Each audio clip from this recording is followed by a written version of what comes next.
I really want to help you guys out. Throughout the years, I've really learned how important the business side of this job is. Yeah, you could practice your talents and your skills and be the best artist you can, but if you can't make a living off of it, it's going to be very hard, especially if that's what you want to do. If you want to level this up past a hobby. We're going to have a guest host today. His name is Brian. He runs my brand relationships, my sales. Since he has done sales for over 10 years in the corporate industry with different companies, and now that he's doing it for me and other influencers like us, I feel like he's the person to discuss the best way to get brands to notice you. Let's go.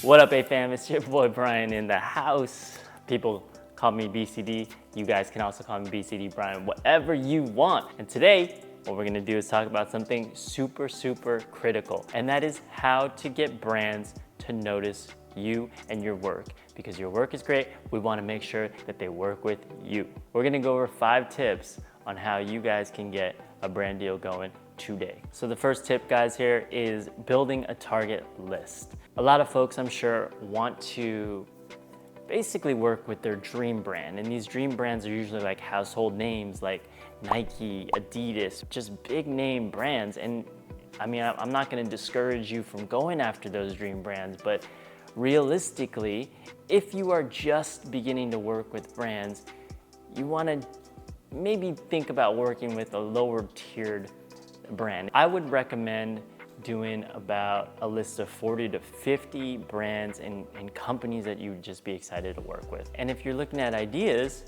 some of the things you can do to build this brand list is just start looking around your house. So a good example here is Kitty's been using Wix for about like 5 years for her website. And last year she wanted to actually redesign the website, give it a little more modern update. And we just thought, like, wouldn't it be great if we could collaborate with Wix on this? So we put them on the target list, we reached out to them, and we basically got a sponsorship to demonstrate how we would effectively use Wix to redesign our website. All right, number 2, numero dos. Understand your close ratio. Your close ratio is simply the percentage of people out of everyone that you've contacted that will eventually end up working with you. Close ratios can differ for everyone, but I think a really solid close ratio to go for is 25%. That's the number you want to achieve, and that is probability-wise the highest number you're gonna get. When you're reaching out to people, it's never gonna be a case where like everyone's gonna want to work with you, number 1.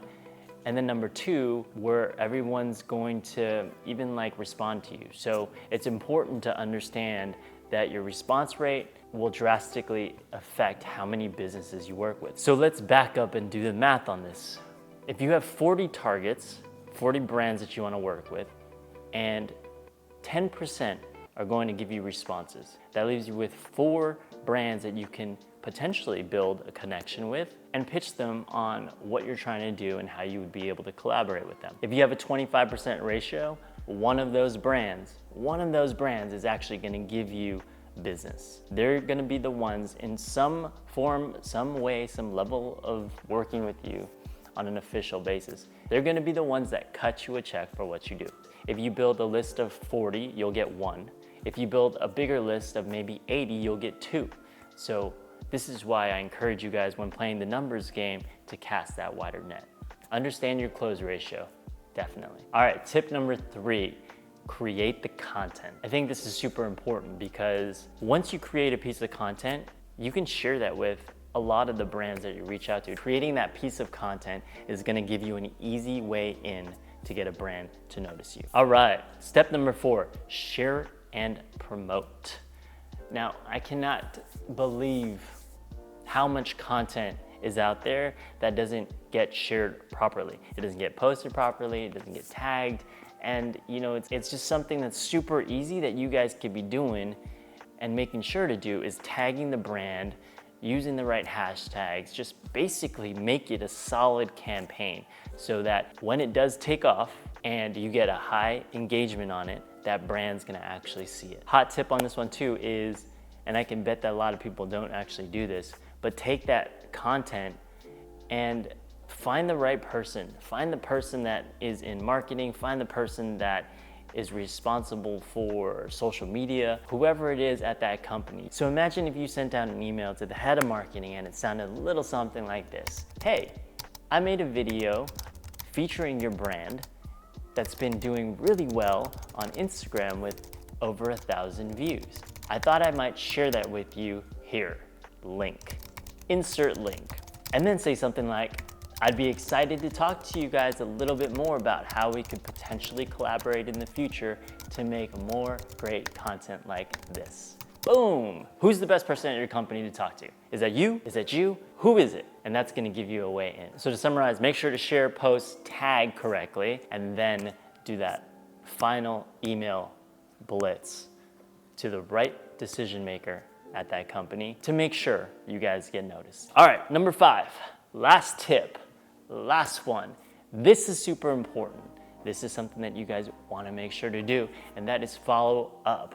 Man, I cannot tell you how important the follow-up is. It's probably like 60-70% of the game of getting someone to notice you. I've said this before in our other sales tips for artists video. If you haven't seen that video, you can check that out here. But the big takeaway from this is that people receive emails all day long. What is the probability that they are gonna overlook your email? It's really, really, really high. So if you send an email the next day or the day after, make sure to just send a quick follow-up. Hey, I'd imagine you've been busy. Just wanna make sure you saw my last email because this video that I made featuring your brand has been doing really, really well. It's been getting a lot of engagement. And then follow up with what's the best way we can work together on a potential campaign in the future. If your work is really good, you wanna make it prioritized and you want to feel like this is something I want to share with you.